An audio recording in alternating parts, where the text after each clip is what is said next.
Greetings, viewers. Today we've made a discovery about this camcorder that I'm using right now. As you might be able to see, it says 2001. It does not go to 2021. This is the Nikon VN750. That's kind of interesting that it does not go up to the year 2021. 2020 is the last year that it supports, so it's not 2001 anymore, even though I wish it was. It's 2021, and here we are with this. This is actually the other HP Vectra, the model 48666U. And what we're going to do is install the SCSI card and a SCSI hard drive. I'm going to go ahead and remove this. What is this? An IEEE 488, I believe is what they call it. I'm going to take this out because it serves no use to me. So I might as well use this slot. So that way none of these blanks, it'll have all four of the same blank in it. I think those are all the original slot blanks, so cool. I'm a stickler for that. Even though it makes no sense to do it that way, that is the way that I like to keep it. So I'm going to go ahead and install the card, and we'll see what the system does with just the card installed. Okay, you can see the card poking up there. Let's see what the system does.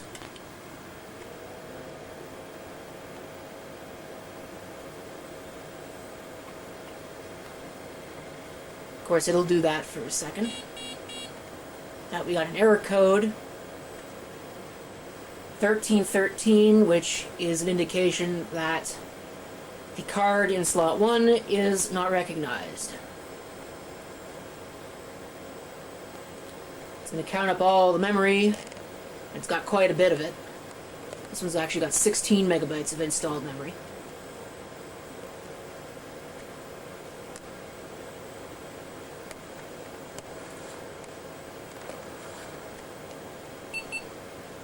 Of course, it'll get upset.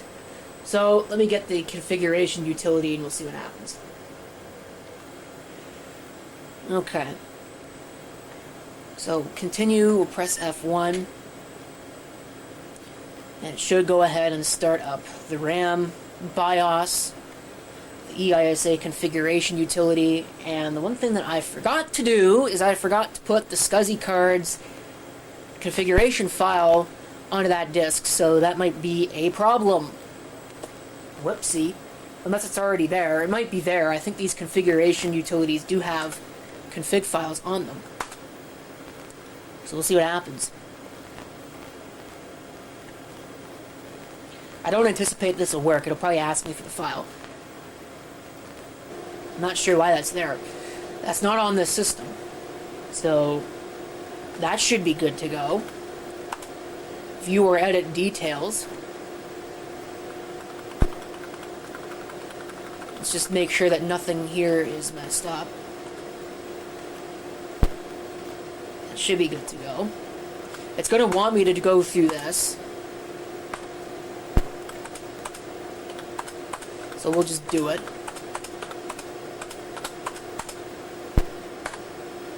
We'll hit save and exit. Save configuration, restart the computer. Some of which you can't see, unfortunately. Like I keep saying, this is a terrible angle, but there's not a whole lot that I can do until I mount that security camera. This is the best that you're going to get. I'm going to take this disk out of the drive and see if it will still boot to the onboard hard drive.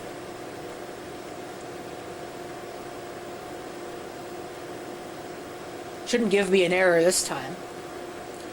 There was a red LED on the SCSI card that was solid. It's now turned off, so that's good. Okay. There is no AHA 1740. Starting DOS from the onboard hard drive. Cool. So that is the existing install. So now I'm going to go get a hard drive to put in this machine on the SCSI bus. Okay, I have very temporarily, and very temporarily is the operative word here, installed a SCSI drive. Let's see what happens.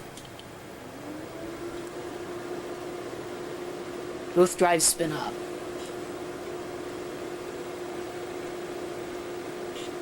think the other one is having problems.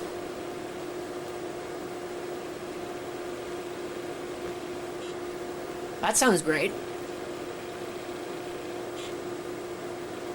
Sounds like a stiction problem to me.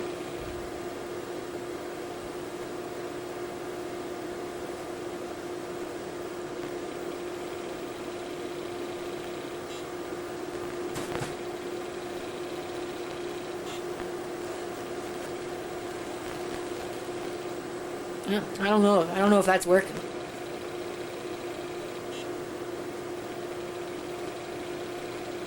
Doesn't seem to want to work. It sees what it is, but I can't get this drive to function. It was working. I might have to perform percussive maintenance on it.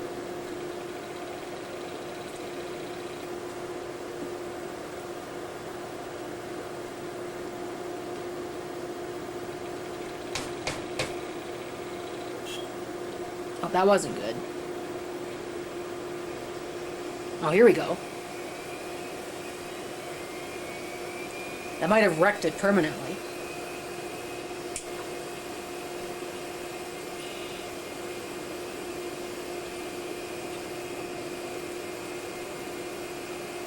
Okay. Are we booting from C? Yeah, we should be booting from C.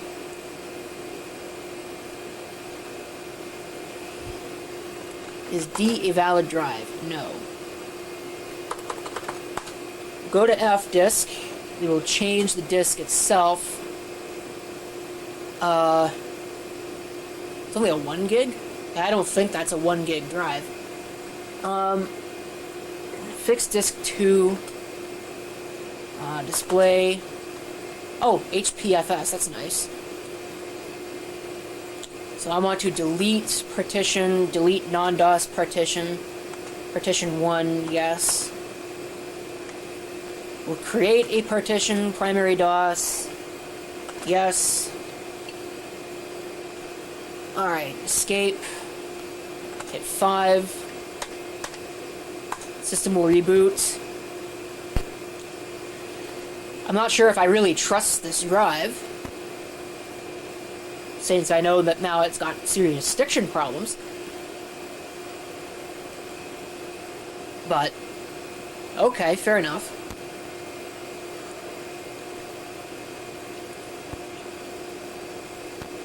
There it is. Move back to the primary drive. And let's see. Format D. Yes. Okay, we are formatting drive D. You can see that red light that I was talking about.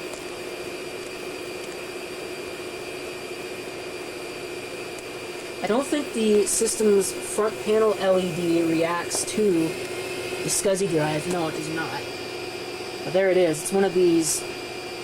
I guess they technically call it a half-height drive, even though it's not a half-height drive at all. Unfortunately, this is going to be limited to 1 gigabyte in terms of partition size, but I don't need it to be any bigger than that, one. And I know that somebody is going to tell me, oh, you can install this utility or that utility, and you could do this and you could do that, and I don't care because I just want a bone stock DOS install. I don't need terminate and stay resident programs running on this, filling up my base 640K of memory and causing problems for Windows. So we'll leave it as is. Okay, my apologies, I forgot to show the start of this, but I'm actually copying all the files using Xcopy now, from the C drive to the D drive. And I used the /A, the /E, and the /Y flag, so that way it would copy everything, including empty subdirectories, and it wouldn't ask me if I want to overwrite something. So it shouldn't matter, the /Y, but I put it in there anyway, because there is a command interpreter, and will probably ask me to overwrite that. We're just going to go ahead and copy everything.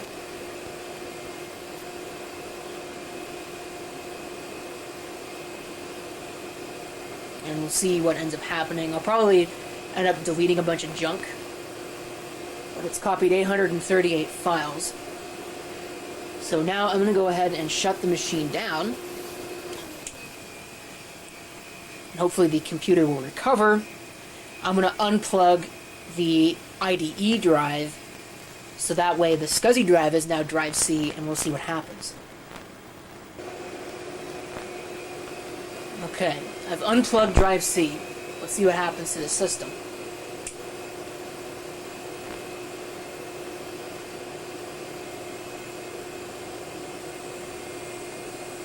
It should complain about drive C. I should be ready to put the EISA configuration utility back in. Which in fact I'm just going to do.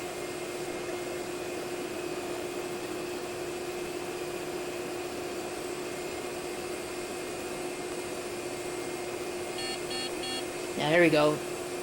Hard disk drive C error. F1 to continue. Drive D is still showing up as the C gate. So we'll boot to the configuration utility. And exactly which setting I should use for drive C, I'm not sure yet. Guess I'll find out once I get into this setup utility. Taking a long time to start. Here we go.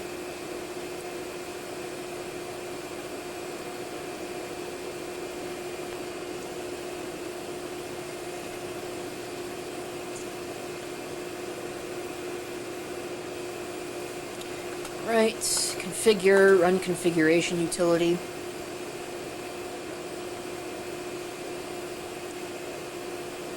Isn't this fun, just to change a hard drive?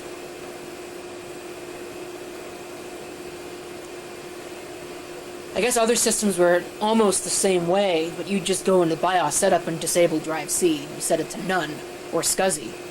On this, you gotta go into this utility, which is on a boot floppy, and do all this voodoo magic in order to get this to work. It's kind of irritating. But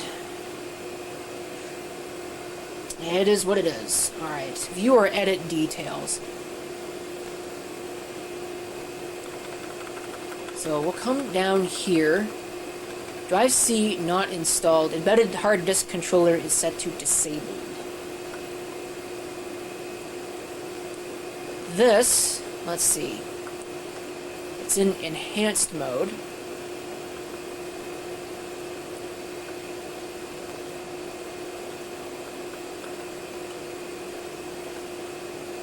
It should be enhanced mode.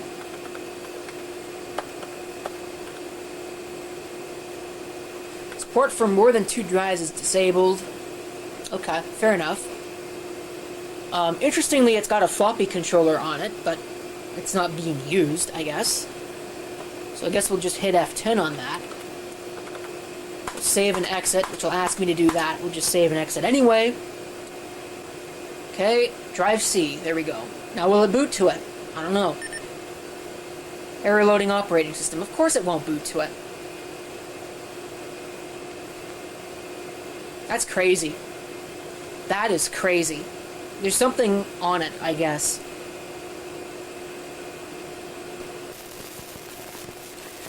Okay, so I've got a DOS boot floppy running right now. And one thing that you can do to try and mitigate this is to run fdisk/mbr, or with the /mbr flag, as you might be able to see right there. There's no guarantee that this will work. Haven't done it in a long time. So we'll see what happens. Didn't seem to do anything. But we'll reboot it again. I think I'm probably going to end up having to run HDAT2 on this. and erase the drive, which I shouldn't have to do, but, you know, what can you do, right? I think it probably had Windows on it, this hard drive, or it had Linux. HPFS could be anything, it just doesn't, it's because, yeah, see, this is not going to work, but, it's because FDisk doesn't know what it is, so it assumes it's HPFS, because it doesn't know what NTFS is, it doesn't know what X2 is, so it just assumes it's HPFS. So I don't even know if HDAT2 is going to boot on this machine, just because of how old it is. If it doesn't, I'm going to have to go get the 120 meg drive and put it in here instead, which is a little annoying. So let's see if HDAT2 will run.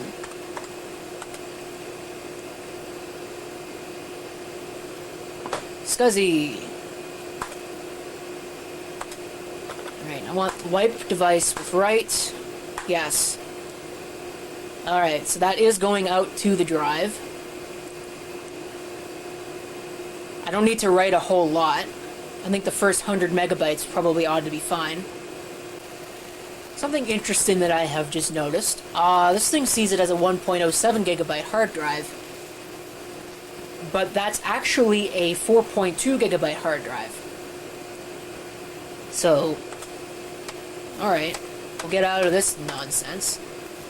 I guess I can eject that. I want to see what it's going to say. So we'll see what happens here. Cannot start from hard disk. Alright, that's a different message, so that's good. I'm going to go plug in the original drive, reset it back up again, and recopy all the files over, and then we'll come back and see if it works. Okay, so as you can see, quite clearly I gave up on that Seagate drive. I don't know, there must just be something in the BIOS translation that's not jiving, because I erased it, you saw it was fine, I FDisk format, and it still didn't work. It still said error loading operating system, so I don't know what's up with that. I don't really care, I'll use it in some other machine.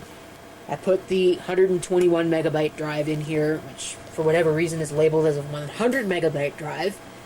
Good job, Connor Peripherals, on that one. So that way I can reuse this existing drive for something else. Another project. At least that's the plan, depending upon what ends up happening with that. But, I guess for now I can close this up and give it a try and see what happens. Okay, well, that's not going to work. I'm going to have to get the keyboard out. And the mouse. The only thing that didn't seem to work was the swap file. Probably because the hard drive is so small. At only 121 megabytes. It's a lot quieter without that loud drive in it.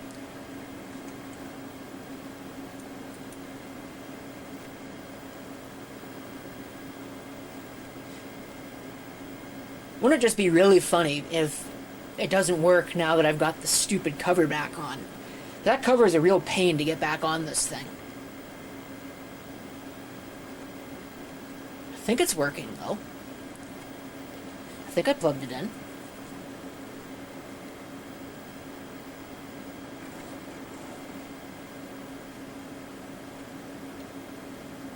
Yeah, there it is. Okay, cool. So we're good. Starting DOS.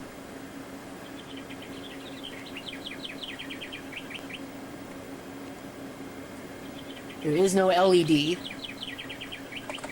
see when I go into Windows that it will get upset about the swap file.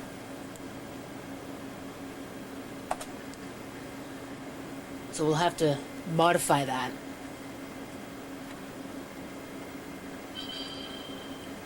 I have the good old PC speaker sound driver installed, but the one other thing that I would like to do... Well, first I'm going to set swap virtual memory.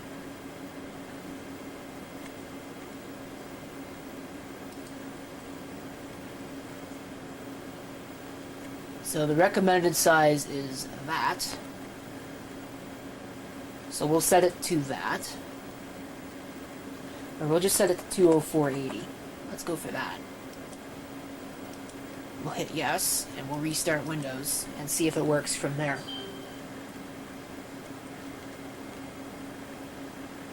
That should work a little better now that it's not trying to use basically whatever's left of the drive.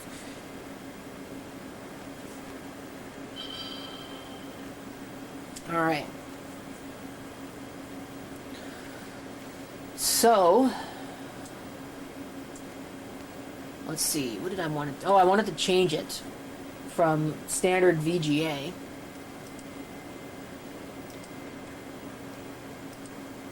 to super VGA, at least. I mean, what I would like to do is I would like to get higher resolution out of it. I might do a little bit of research here, see if I can get the SVGA driver to work with this. Okay, so I've gone ahead and I've actually changed the display driver to the Super VGA, 800 by 600 at 16 colors.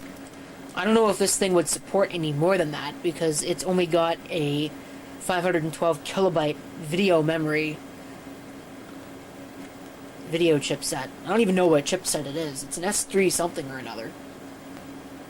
But I believe that is pretty much it for this machine. I don't think I need to do anything else, and I think that it is in good shape, working with SCSI, which is fun. And I think that's going to do it for the video. Thank you for watching. If you have any comments, feel free to leave them down below, just as the battery's about to run out.